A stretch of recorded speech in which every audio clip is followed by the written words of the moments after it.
Hi YouTubers, today we're going to talk about presidential campaign medals from 1884 to 1908. So in 1884, Grover Cleveland ran against Republican James Blaine, and Grover Cleveland would be the first Democrat elected president since James Buchanan in 1856. So it had been a pretty big period of Republican domination, and actually Grover Cleveland and Woodrow Wilson would be the only Democratic presidents from about 1861 to 1933. So it was a pretty long period of Republican domination in the presidency.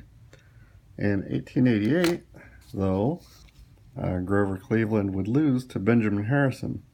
Benjamin Harrison was the grandson of William Henry Harrison, the 9th president. There we go. Cleveland and Thurman, still we crow. But then Grover Cleveland ran again in 1892 after losing that against Benjamin Harrison. And since he would win again, he is the only president to serve 2 non-consecutive terms, and therefore he's considered both the 22nd and the 24th president.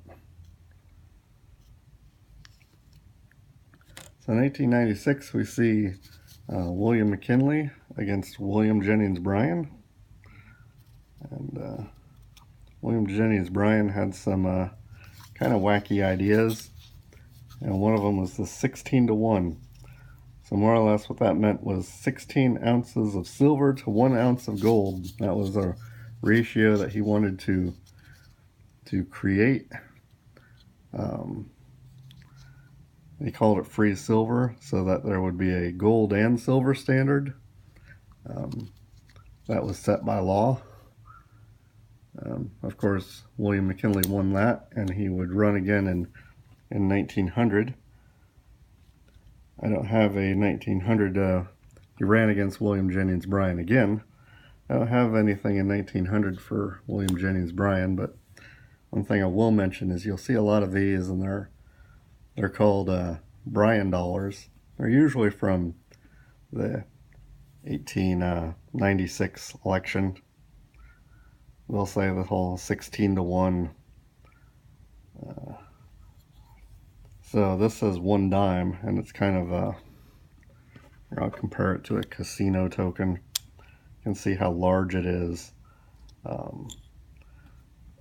They were exaggerated in how big or how much silver they would have to contain at that 16-to-1 ratio.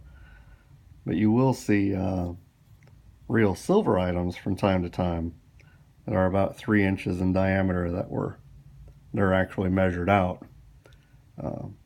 So those are really what a dollar would have looked like. So this is kind of an exaggerated dime.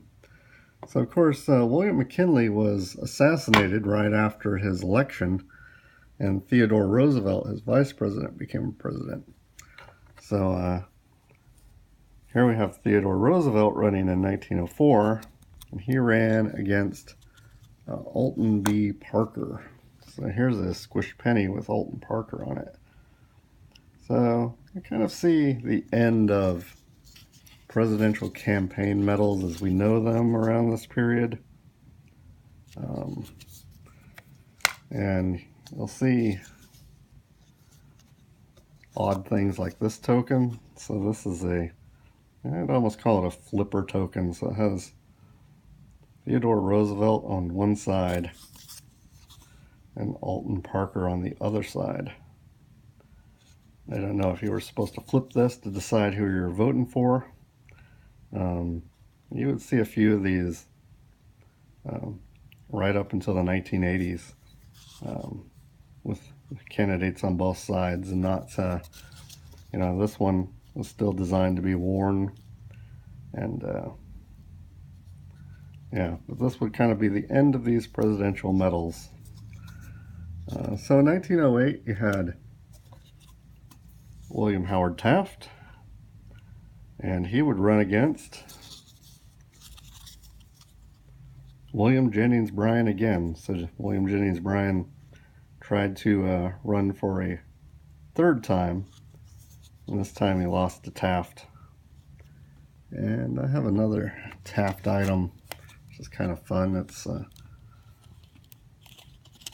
I'll take it out of here.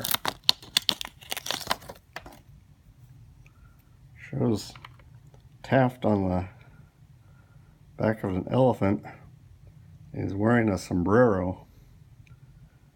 So it definitely says GOP Standard 1908. It's kind of a parade scene. Not sure if this is for his election. Not sure why he's wearing a sombrero, except for Taft was the only or the first U.S. president to visit Mexico. As odd as that may sound, but it was well after the election, so I don't know, just a fun little piece there. So those are presidential campaign medals from 1884 to 1908. Hope you enjoyed this video. If you did, please like and subscribe. Thank you.